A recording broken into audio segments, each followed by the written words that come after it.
so excited to be sitting in front of this camera today speaking to you. Today is my first YouTube video launched out to the world, and I'm so excited. Sorry, I just ate a cracker. Yes. So I am quarantined in my home in New York City. And yeah, what better time to be creative and just do the things that's always been on your to-do list. Today, my video, as you can read from the title, all about how I take down these braids. And so I've had it in for 4 months, and I'm gonna show you all some pictures of my new growth. It's definitely new growth.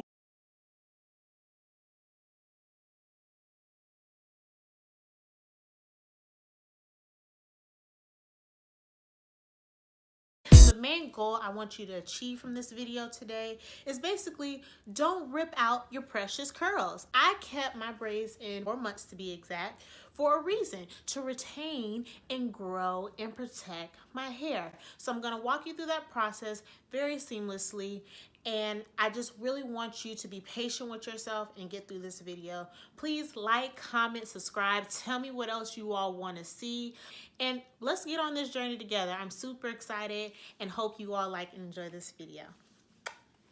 So here's a clip of what my hair looks like. I've taken half of it down. I just thought I'd show you all. This is a picture of the back. I have a little bit more to go, but really just trying to take my time. Okay guys, so I'm back. I finally have taken down all of my braids, as you can see.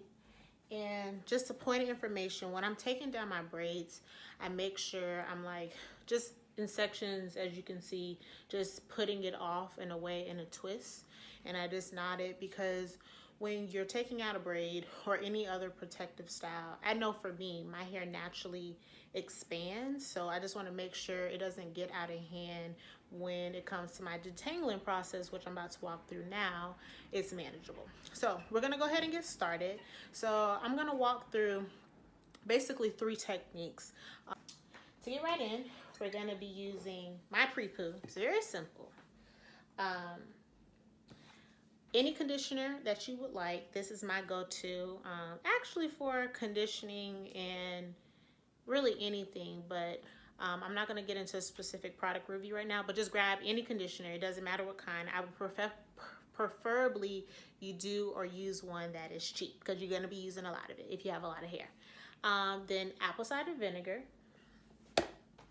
and water. But I'm going to combine all of this into this. I know it looks really ugly, but basically you're going to get a mixture, if this thing's focused, of like that. So like I said, you literally just want to spray all of the hair. So beware, if you haven't used ACV before, it's going to kind of stink or be very strong. You know, it's normal.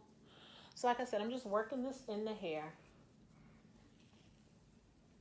And we're finger detangling, okay? I don't want nobody picking up no comb, no nothing yet. Because you're gonna have time to do all of that that's the whole point of doing the pre-poo, because things are gonna naturally slip out of your hair. And see, this is, it doesn't want to focus. This is the debris that's coming out. Not debris, dead hair. So I'm gonna literally do this all over my head, and to just save time, I'm gonna come back when I've completed it and done it all over, and then I'll walk you all through the next steps. It does feel good, because it ain't been nothing on this baby in a minute. Okay, clearly I'm getting a little long-winded here, but basically this is just me going through the process and detangling with the concoction I made with my fingers. Really just making sure I take my time, not get frustrated. As you can see this little sample right here, like whenever you come in contact with knots, make sure you just take your time and really work through to make sure you're getting each of the kinks out as slowly as possible. That's really what I'm working towards here, just taking my time to the finger detangle before I move to the comb process. I'm going to show you all and take everything out so you can see what my hair looks like, just real quick. And I do want to make like smaller sections. It grew. Oh, see? The little hairs took out my little mini section. Okay. And this one here in the middle. So this is what it's looking like right now. Nothing spectacular, but I am excited because, you know, it grew. One of these days, we're going to do a hair journey so you all can see. You see it's like, dead hair is falling out, but I'm excited. And it's grown. More importantly, I've always been a person I'd rather have thick, short hair than long, thin hair. That's just me. That's just me. And it's finally like catching up, but like I said, that's for another video. So, like I said, right now my hair is pre-detangled as much as I could with my fingers. So, let me show you all the dead hair. Don't freak out. So, this is how much dead hair we have from just finger detangling. Mind you, I've had my hair in for 4. So right now I'm going on to the next step in detangling with the comb. So always remember you start from the bottom and work your way up to the top. I'm just going ahead and further detangling each section to prep for when I get in the shower. One thing that I like to do is make sure I section off my hair in smaller sections to make sure that it's easy to shampoo and condition once I get in the shower. So literally I'm just going through the same process I did with my fingers, and I'm detangling with the comb from bottom to top. Not much is coming out, but just really making sure you're taking your time, right? So you have those sections divided before you get into the shower and apply water. Okay guys, so we are finally done with detangling with the comb. These are what my twisties are looking like. They're really juicy. Well, this is how much hair I have now since finger detangling and detangling with the comb. Not bad. Once again, my hair has been in for 4 months and it still feels pretty thick and from top to bottom. And I definitely need a trim. One thing I've been keeping up with my trims, but you know, since we in quarantine right now, we can't do that. So I'm gonna be extra gentle in this process, like I said, of taking every precaution step of the way to make sure I don't overdo it. So let's go get in the shower. All right, so we're finally at step 2 in the shower. Right now, I'm rinsing out all my pre-poo, really making sure I really get a good rinse of all the stuff we just finished putting in. Next, I'm going to go ahead and take one of your favorite shampoos and really lather up, get everything really good in the scalp. This is where you've had a lot of buildup and everything else will fall down and trickle, but really making sure you massage and clarify and scrub the scalp as much as possible. As you can see, I'm working in the sections that I have created before we got in the shower. That's very important. Literally, I went through every one of my twists and made sure I lathered each one of them up with shampoo and conditioner.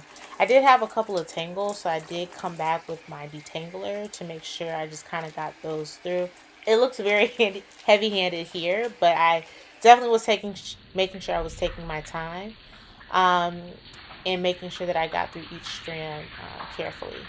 Now I'm just rinsing my hair. I've already put my conditioner in and just really making sure you lather from top to bottom. As you can see, the hair goes really smoothly between my fingers. The slip was very, very easy. I detangled and I did not have as much shedding at this step in the process. Like I mentioned, really finger detangling using the comb and making sure that you wash your hair in sections is the key to success here. And so I'm just rinsing my hair with cool water to close my pores at the end to prepare for styling.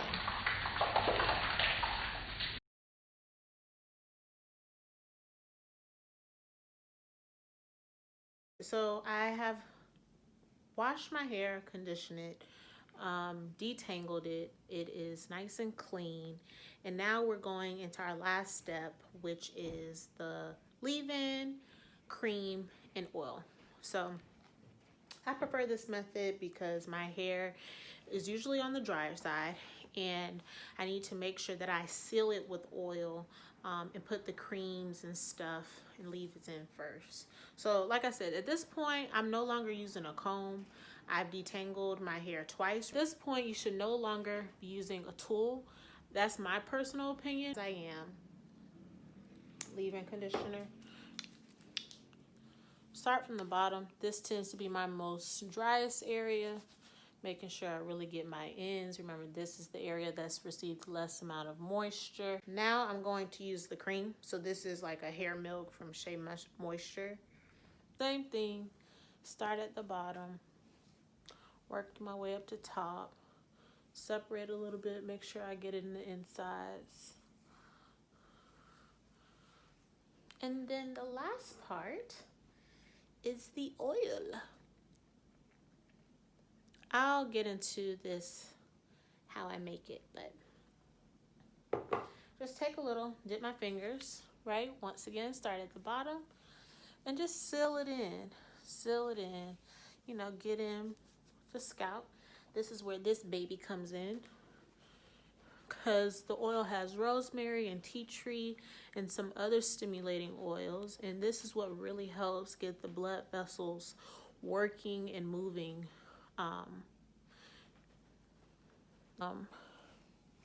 We're gonna go ahead and braid it up.